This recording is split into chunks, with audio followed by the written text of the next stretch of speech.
Sa gitna ng Visayas, matatagpuan mahiwagang isla ng Siquijor. Isang lugar na hindi lamang kilala sa magandang tanawin, kundi pati sa mayamang kultura, paniniwala at tradisyong hinubog ng kanilang mga ninuno.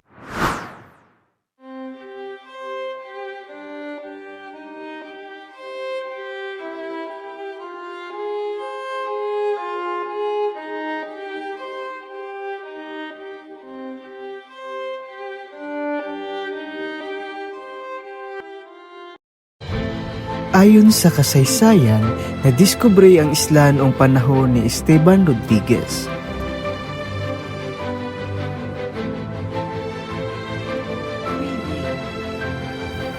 Ang Siquijor ay naging bahagi ng Bohol at Negros bago naging isang ganap na lalawigan noong 1971.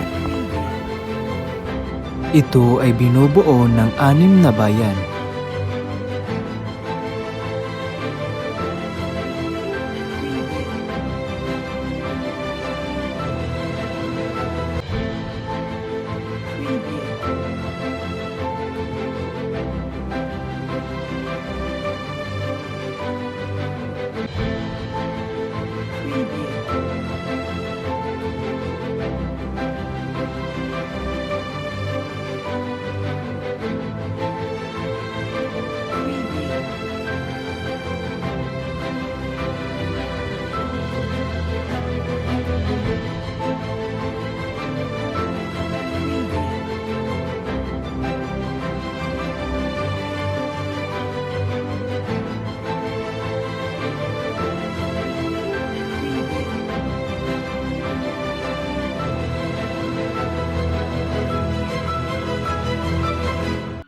Tatlong bagay ang kilala sa mga Siquijornon. Una, masipag. Pangalawa, mapagkakatiwalaan.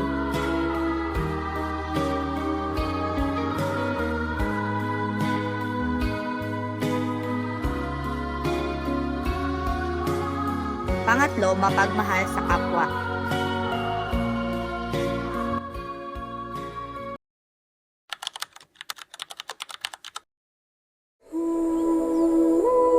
Sa Siquijor, kilala ang mga mananambalo albularyo. Sila ang tumutulong magpagaling gamit ang natural na halamang gamot at sinaunang ritual.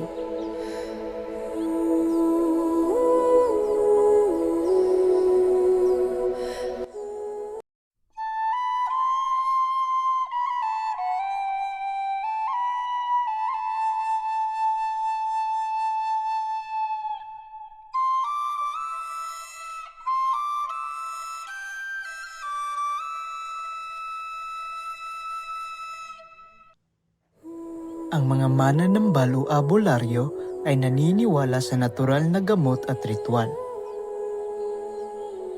Sila ay may panuntunan tulad ng hindi pagpapagamot tuwing Biyernes Santo at pagkuha ng sangkap mula sa dagat at gubat.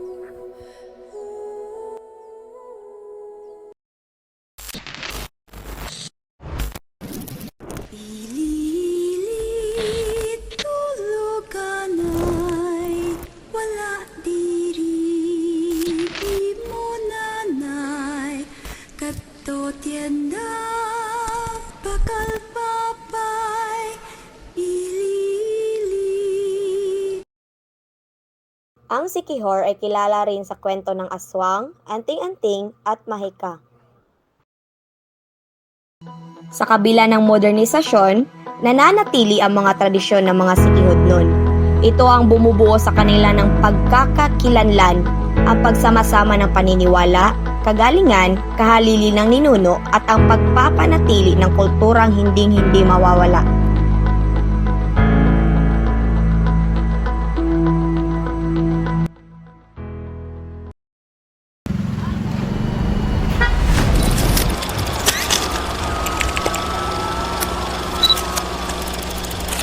Magandang araw sa inyong lahat. Nandito kami ngayon sa paradahan ng jeep na kung saan nakikita ninyo sa aking likuran ang mga nakapilang jeep.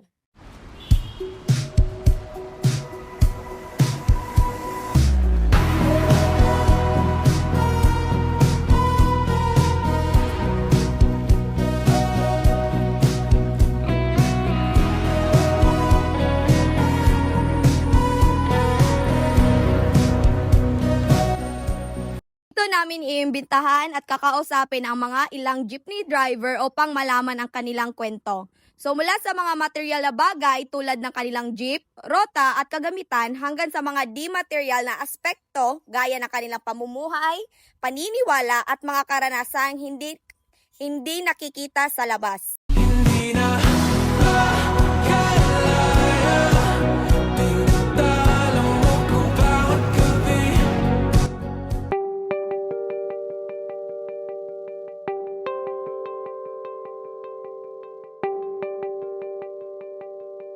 Maayong hapon, kuya, ka nang mang disturbe lang may kadyot ka nang pwede may makayabalo sa imong ngalan, kuya?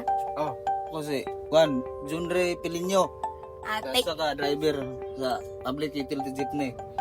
Thank you kay kuya ka nang pwede mo ngutana o ka nang naba mo uniform nga ginasuot, dayon ka nang kanusa siya suoton, dayon required ba na siya sa inyo, kuya, every biyahe ninyo sa jeep?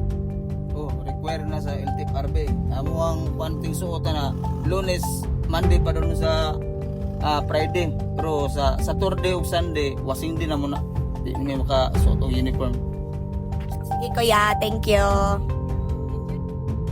Oh, yeah, pwede ka naman ma-interview. Yes, ma'am. Mungutara si Miuna sa imong ngalan niya. Oh, ikaw si... Ako si James Lee Idnay. Sige. Ang akong pangutana ya kay unsaon ninyo pag-maintain or pagatiman sa inyong jeep?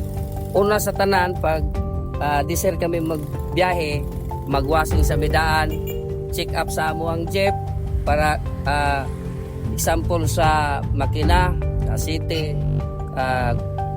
kining gear oil o basin o wala biya, maura na diya pag hanto din nga pag humana na makabiyahe na din be. Thank you, ya. Sige. May hapon, sir. Pwede ka na mo ma-interview, sir. Kana unsay imong pangalan, sir, before ta mo start sa pag-interview? Juan Linguel Paclar. Okay, so ako ang mga pangutana, sir, kanang unsa nga mga pinulungan ang kasagara ninyong ginagamit as a driver? Subugi kay kulang pag usa ana. Dayon sir, pwede mang hits. Oh, so, Dagana. Ma'am, pwede ka extension lang. ma'am, pwede lang ka aning extension man kay guot naman oh. No. Then kato pong Kuan, itong kuan, no. Nangatang ang mga LTO, dayon nandakop then bawal lang kabit o kay overloading. Dayon Bawal gyud ang kabit. Dili kay Moro to siya, sir. bawal gyud kabit. Okay, sir. Salamat, sir. So, may to sir. Pwede may maka-interview. Mungutara ang tayo sa imong ngalan, sir ba? John Patens Birano. Pwede may mungutara na, sir. Kanang unsa yung pamatasan bilang jeepney driver bitaw, sir?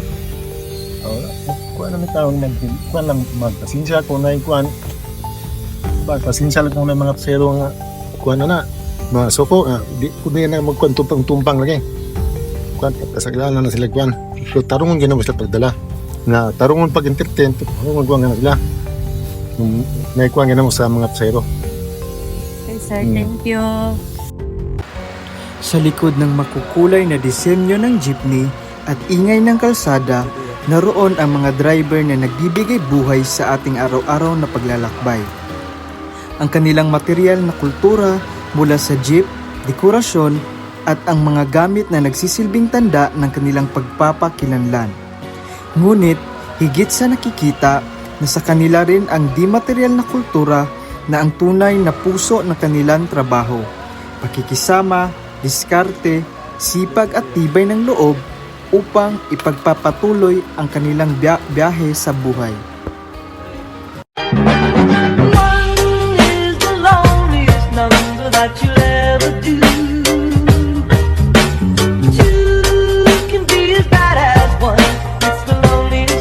Since the number one is the loneliest number that you